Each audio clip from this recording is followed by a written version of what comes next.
Hello friends, welcome to my mini vlog. तर छोटासा vlog तुमच्यासोबत शेअर करते धोनीच्या बड्डेचा. तर हा व्हिडिओसुद्धा शेअर करायचा राहून गेला होता तुमच्यासोबत. तर आता मी म्हटलं तुमच्यासोबत शेअर करूया डेकोरेशन, केक वगैरे मी कसा बनवला होता, धोनीचा बड्डे कसा सेलिब्रेट केला.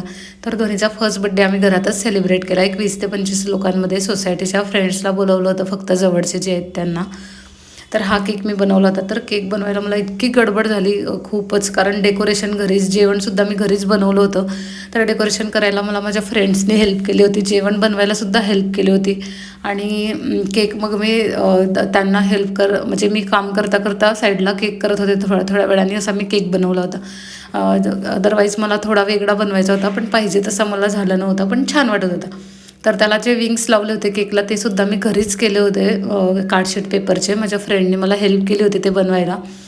आणि हे जे डेकोरेशन आहे, युनिकॉर्न थीमचा आम्ही तिचा बड्डे केला होता. तिला ड्रेससुद्धा युनिकॉर्न थीमचाच घेतला होता.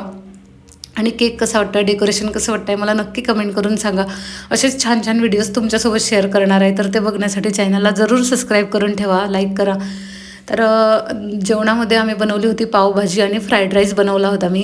आणि स्वीटमध्ये फ्रूट कस्टर्ड आणि केक असं होतं. तर आम्ही रेड कलरचे कपडे घातले होते, रेड ड्रेस वगैरे. आणि ध्वनीला जे आहे ते युनिकॉर्न थीमचा ड्रेस घेतला होता न्यू. तर असा बड्डे आम्ही असा छान असा सेलिब्रेट केला सोसायटीच्या फ्रेंडसोबत. कारण ध्वनीचे जे सोबतचे आहे, म्हणजे ध्वनीसोबतचे 1-1.5 वर्षाच्या 2-3 मुली आहेत, त्यांनासुद्धा बोलवलं होतं. आणि त्यांचे पॅरेंट्स आणि बाकीचे माझे जे काही जवळचे ग्रुप आहे त्यांना बोलवलं होतं. आणि आमच्या फ्लोअरवरचे. तर असा 20 ते 25 जणांमध्ये आम्ही धोनीचा फर्स्ट बड्डे सेलिब्रेट केला. कारण शिवांचा नुकताच आम्ही 5th बड्डे मोठा सेलिब्रेट केला होता, सो धोनीचा आम्ही घरातच सेलिब्रेट केला. तर कसं वाटलं तुम्हाला सेलिब्रेशन, नक्की कमेंट करून सांगा. चला बाय.